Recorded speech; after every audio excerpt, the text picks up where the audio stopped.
একটা সোনার আংটি, একটা ময়ূরপঙ্খী ধুতি, পাঞ্জাবির জন্য সোনার বোতাম। এই তুমি সেই বিকেল থেকে কি এত লেখাপড়া করছো বলো তো? চিঠি লিখছি। তা কাকে চিঠি লিখছো শুনি শুনি? আমার শাশুড়ি মাকে লিখছি গো গিন্নি। আমার মাকে হঠাৎ চিঠি লিখছো কেন? এক সপ্তাহ পরেই তো জামাই ষষ্ঠী, তাই মন্ত্রীমশাই সব আবদারগুলো একে একে লিখে ফেলেছেন। তুমি আমার মায়ের কাছে আবার কি আবদার করছো বলো তো? বেশি কিছু না, ওই আমাকে চিঠি পাঠিয়ে নিমন্ত্রণ করতে হবে, তারপর সাদা ঘোড়ায় করে নিয়ে যেতে হবে আমাকে, 3 দিন আদর যত্ন করে খাওয়াতে হবে, সোনার আংটি, ময়ূরপঙ্খী ধুতি, সোনার বোতাম, গলার হার, এই সব উপহার দিতে হবে। তুমি কি পাগল হয়ে গেছো? আমার মায়ের কাছে এত কিছু হ্যাংলার মতন চাইছো কেন? দেখো গিন্নি, আমি তো কৃষ্ণনগরের মন্ত্রী, আমার তো একটা আভিজাত্য আছে। আমাকে এরকম রাজকীয় ভাবে নিমন্ত্রণ না করলে আমি এবারে মানবো না। আমার মা এসব পারবেন না। আমি ওই শুধু আম, লিচু, কাঁঠাল খেয়ে জামাই ষষ্ঠী কাটাতে পারবো না। তাহলে তোমাকে যেতে হবে না, আমি একাই চলে যাব। কি জামাই ছাড়া জামাই ষষ্ঠী? হ্যাঁ হ্যাঁ, আমি আগামীকাল সকালেই চলে যাব। এই পোড়া কপালের সংসারে যত কম থাকা যায় ততই ভালো।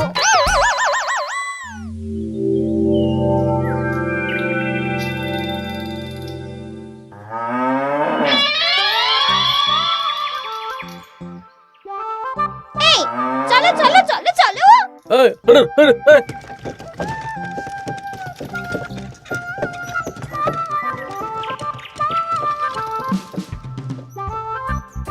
এটা আমার সাথে কি হলো রে বটা ঘটা? লোভে পাপ আর পাপে চাপ হয়ে গেল।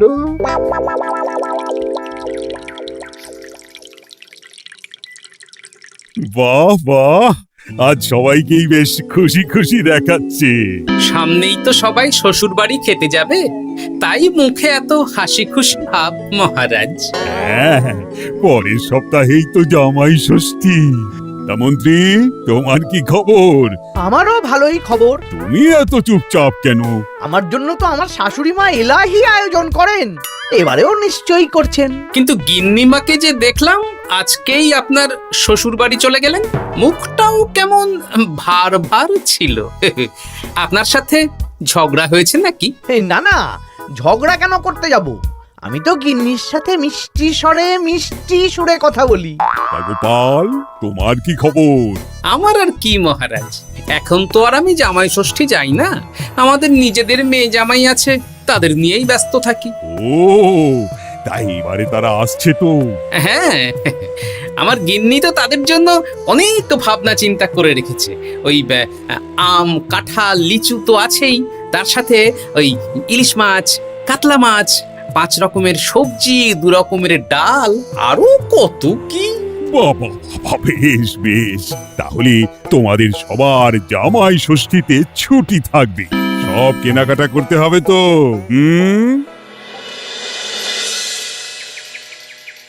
মাথাটা খারাপ হয়ে যাচ্ছে রে, সবাই চব্যচস্য খাবে। মন্ত্রীমশাই, এই তো সুযোগ। কিসের সুযোগ? আমি বলতে চাইছিলাম যে এই সময় সব সভাসদেরাই তো জামাই ষষ্ঠীর নিমন্ত্রণ রক্ষা করতে শ্বশুর বাড়ি যাবে, আর সবাই কিছু না কিছু কিনে নিয়ে যাবে। হ্যাঁ, শাড়ি, গয়না, মিষ্টি। আর গোপাল তো ওর জামাইয়ের তদবির করতেই ব্যস্ত থাকবে, গোপালও কেনাকাটা করবে, তাই এই সুযোগটা হাতছাড়া করা যাবে না। হ্যাঁ, সবাই হাত খুলে খরচ করে কেনাকাটা করবে, আর আমি ওই কেনাকাটায় ভাগ বসাবো। একদম এইটাই বলতে চাইছিলাম। শোন, তোরা শুধু ভাবনা চিন্তা করে নে কিভাবে কুচির কাজটা করা হবে। আমি আগামীকাল রাজসভায় একটু বিশদে জেনে নেব যে কে কি কবে কিনছে। কেমন? বেশ, তাহলে তো কাজ আরো সোজা হয়ে গেল। আমরা সোজা কাজ করব, আপনি মজা নেবেন। একদম।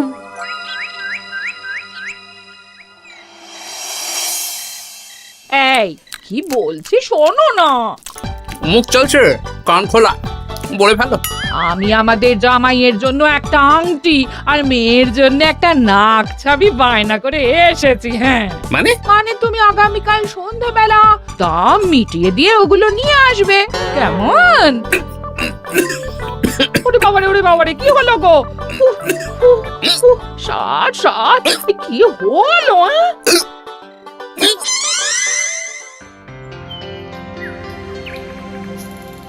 তোমার মুখ ওরকম বাংলার পাঁচের মতো হয়ে আছে কেন?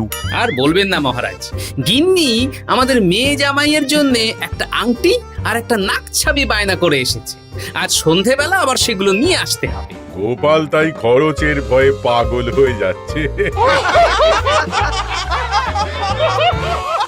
তা বাকিদের কেনাকাটা কত দূর? আমি ভাবছি ওই আগামীকাল দুপুরেই সব কেনাকাটা করে নেব। শ্বশুর মশাইয়ের জন্য ধুতি, শাশুড়ি মায়ের জন্য ভালো শাড়ি, হ্যাঁ, আর তারপর ওই ফল মিষ্টি আরো অনেক কিছু, হ্যাঁ, সব কিনতে হবে। আমি তো ভাবছি আজকেই কিনে রাখবো, সন্ধেবেলা একটু যাওয়ার আছে। আমি তো বিয়ে করিনি, তাই আমার জামাই ষষ্ঠী নেই। আমি তাই হাত গুটিয়ে বসে থাকবো। আর বাকিদের? আমার মহারাজ, বুঝে গেছি তোমরা এখন থেকেই ব্যস্ত হয়ে পড়েছো। ঠিক আছে, তাহলে আমি এখনই ছুটি ঘোষণা করলাম।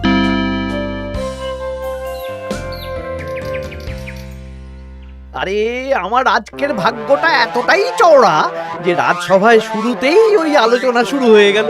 মানে মানে গোপালের মুখ ভার ছিল, নিজেই কারণ বলে দিল যে আজকে সন্ধ্যাবেলা জামাই আর মেয়ের গয়না কিনতে যাবে। আচ্ছা, আর বাকিরা? বাকিদের ব্যাপারও জেনে নিয়েছি। আমি একটা তালিকা বানিয়ে রেখেছি। কিসের তালিকা? এই যে যে কে কখন কি উপহার কিনতে যাবে। আরে বাস, তোরা দিনে রাতে চুরি কর, বুঝলি, সারা রাজ্যে চুরি কর। রাঘব বোয়ালের খবর তো আমি দিয়েই দিলাম। এর সাথে সাধারণ প্রজাদের ঘরেও চুরি করব? একদম। মন্ত্রীমশাই, এবারে হিসেবটা 50-50 হবে তো? মানে ওই আমরা যা চুরি করে আনবো তার অর্ধেক আপনার আর অর্ধেক আমাদের। কারণ এবারে তো আর গিন্নিমা নেই, তাই আপনার খরচ নেই। এই তোরা কার সাথে কার তুলনা করছিস? আমি এই রাজ্যের মন্ত্রী, তোদের কাজ দিচ্ছি, এটাই তোদের অনেক ভাগ্যের ব্যাপার। হ্যাঁ না হ্যাঁ, যা পাওয়া যাবে তার 80 ভাগ আমার আর 20 ভাগ তোদের। তোরা দুজনে ওই 10-10 করে নিস, যদি না পোষায় বলে দিস। আরে বাবা রে, না না ঠিক আছে, আপনার শর্তেই রাজি। তোরা চুরি করবি মুখ ঢেকে বা মুখে কালো রং করে, আর গায়ে হাতে তেল মেখে নিবি, ভুলিস না। আচ্ছা মন্ত্রী মশাই, মনে থাকবে। বুঝলে রানী, আমি সব সভাসদদের আজকে থেকেই জামাই ষষ্ঠীর ছুটি দিয়ে দিয়েছি। ভালোই করেছেন, চলুন না আমরাও আগামীকাল বেরিয়ে পড়ি। হ্যাঁ, তাহলে তো ভালোই হয়। সারা দিন রাত এত কাজের চাপ, এত হিসেব নিকেশ, কয়েকদিন একটু ঘুরে এলে মাথাটা হালকা হবে। তাহলে মহারাজ, আমি এখনই সব গুছিয়ে রাখতে বলছি, কাল সকাল সকাল বেরিয়ে পড়ব। বেশ বেশ, তাই করো, সেটাই ভালো হবে।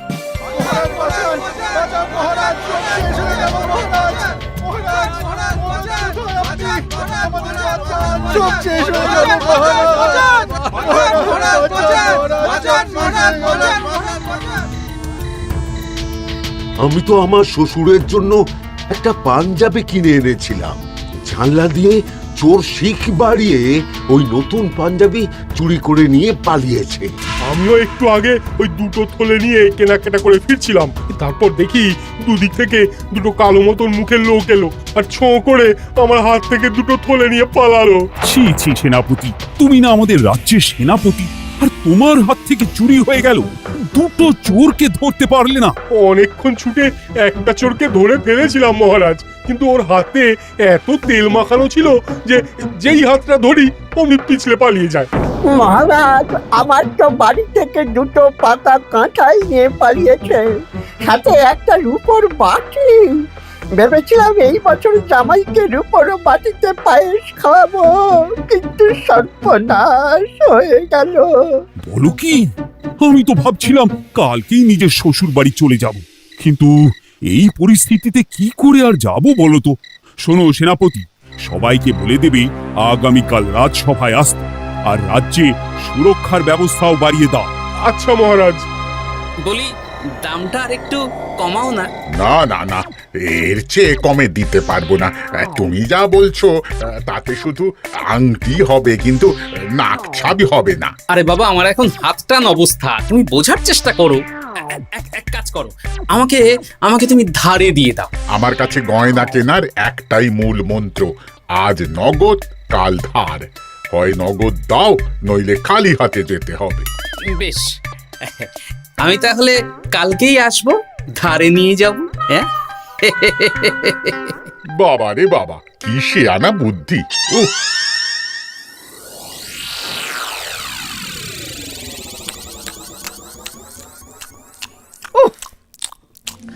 একেই বলে চুরি বিদ্যা বড় বিদ্যা, যদি না পড়ো ধরা। ধরা পড়লেই পড়তে হবে হাতে হাত করা। আজকে সন্ধ্যাবেলা তো গোপালের গয়না কিনতে যাওয়ার কথা ছিল, সেটার কি হলো? ধুর, ও যা কিপটে।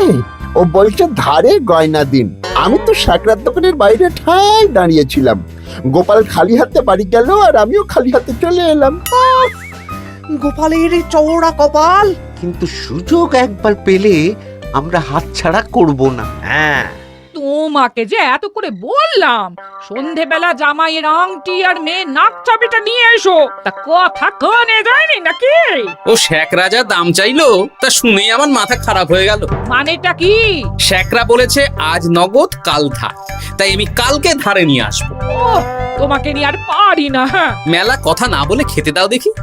দিচ্ছি। তা বলি, রাজ্যের খবর কিছু শুনেছো? হ্যাঁ, কি খবর? এই যে আজকে সন্ধেবেলায় অনেক জায়গায় চুরি হয়েছে। হ্যাঁ, বলো কি? হ্যাঁ গো হ্যাঁ, আগামীকাল তোমাদের রাজসভার ছুটি বাতিল। রাজবাড়ি থেকে লোক এসেছিল, জানিয়ে গেছে। ব্যাপারটা কি? বলছি হাত পা ধুয়ে নাও, খেতে বসো। বলছি দাঁড়াও।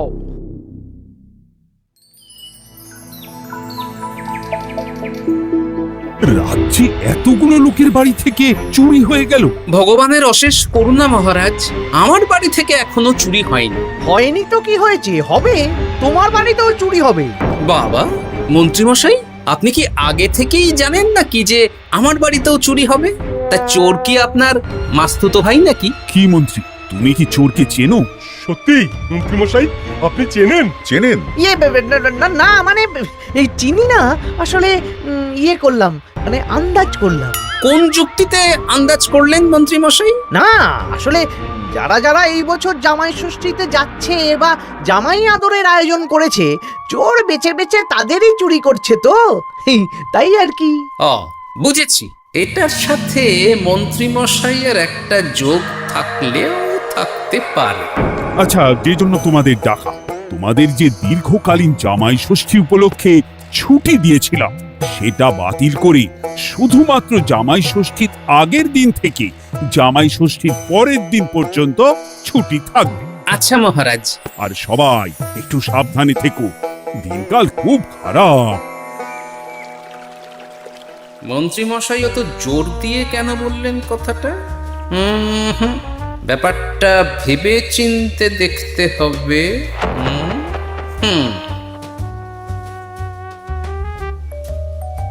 এই তো পুটি, এই পুটি, শোন। বলো। বলছি, তুই বাড়ি যাচ্ছিস তো? হ্যাঁ গো দাদু। শোন না, তোর বাবাকে একবার দুপুরবেলা আমার সাথে দেখা করতে বলিস তো। আচ্ছা দাদু, ঠিক আছে, আমি বলে দেব। বেশ, এই তাড়াতাড়ি আসতে বলিস, কিন্তু বেশি দেরি যেন না করে। ঠিক আছে গো দাদু, বলে দেব।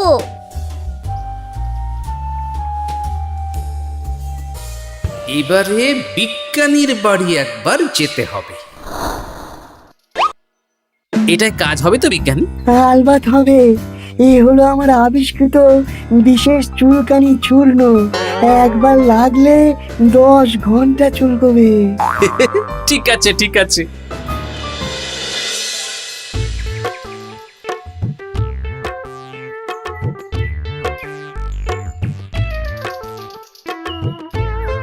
ও গোপাল দাদা, তুমি আমাকে ডেকেছো? হ্যাঁ, শোনো পুটির বাবা, তোমাকে একটা কাজ করতে হবে। বলো কি কাজ? তুমি আজ বিকেলে আমাকে একটা বড় ঝুড়িতে সবজি দেবে। শুধু সবজি না, সবজির সাথে ওই ফল মূল মাছ সবকিছু টাটকা না হলেও চলবে। সেটা আবার কেন? সে পরে বলবো। আচ্ছা আচ্ছা গোপাল দাদা।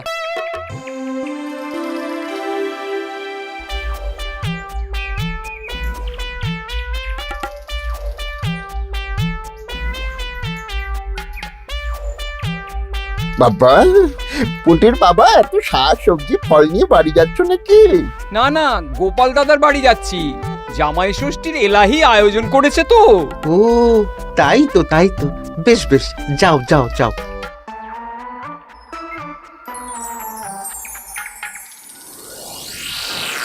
বলিস কি রে?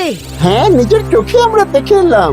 যে পরিমাণ শাক সবজি ফল আছে সেই সব দিয়ে আপনার ওই 1 সপ্তাহ চলে যাবে। তাহলে এই সুযোগ হাতছাড়া করা যাবে না।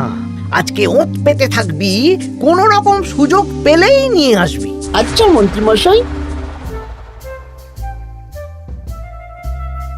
এই এসব তুমি কি মেশাচ্ছ ঝুড়িতে? হ্যাঁ, চুপ, এটা চোরের দাওয়াই। এখন এই ঝুড়ি এখানেই থাকবে। যদি মন্ত্রীর কথা মতন চোর বাবাজি নিলেই ফাঁসবে। যাও যাও, আমার জন্য একটু মুড়ি বাদাম নিয়ে এসো, যাও।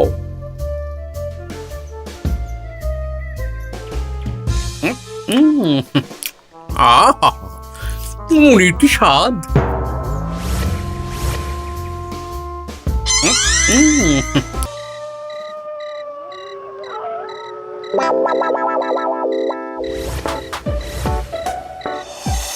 এই কটা সবজি ফলগুলো আমাদের জন্য অপেক্ষা করছে। দেখ দেখ।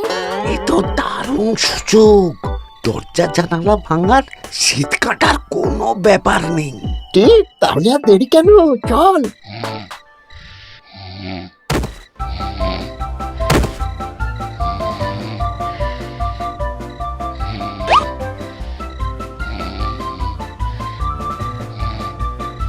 ওরে বাবা রে, কি চুল করছে রে? ওরে বাবারে, আমারও হাত চুল করছে। ওরে বাবা রে, চুল করছে তো। ওরে বাবারে। এই কে রে?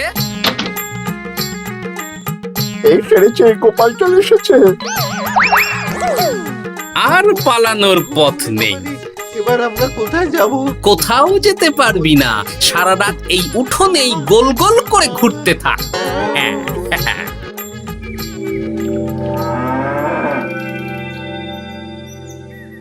ও এখনো বেটারা এলো না।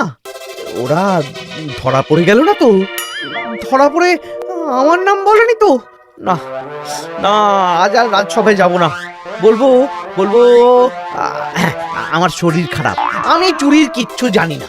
হ্যাঁ,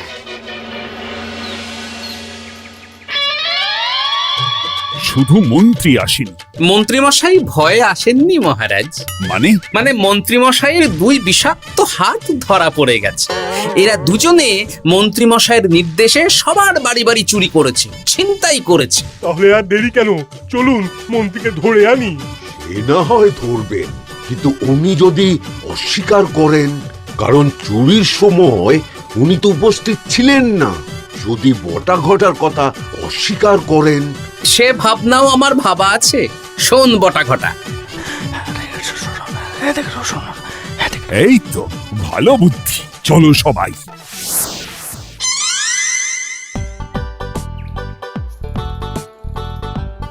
ও মন্ত্রী মশাই। আরে বটার গলা না, দাঁড়া, দরজা খুলছি। না না, খবরদার না, এখন দরজা খুলবেন না। আরে কেন? দরজা খুললে কি হবে?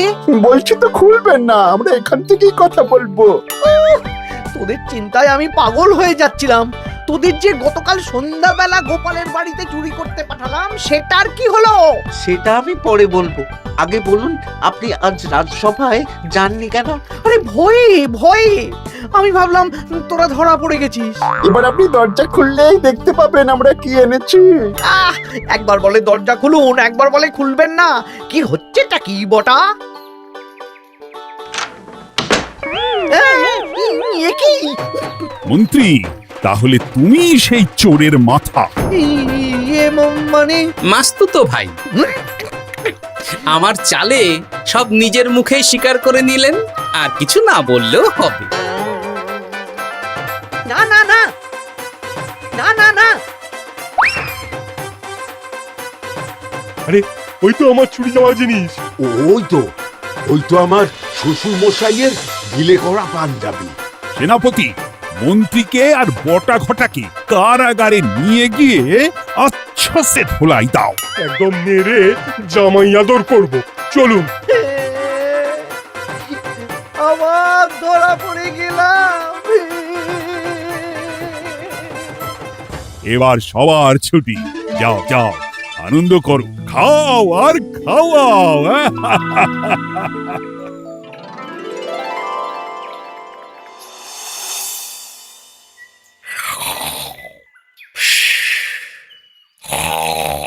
কি গো, বলি বেলা তো অনেক হলো, উঠবে তো নাকি?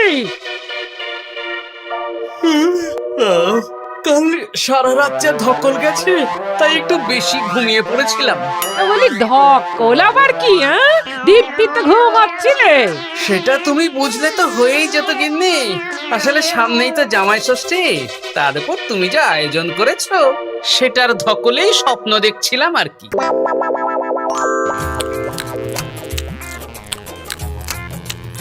জমানো দই জমজমাট খাবার, দারুণ হয়েছে রান্না। জমজমাট জামাই ষষ্ঠী, শুরু হবে আমার কান্না।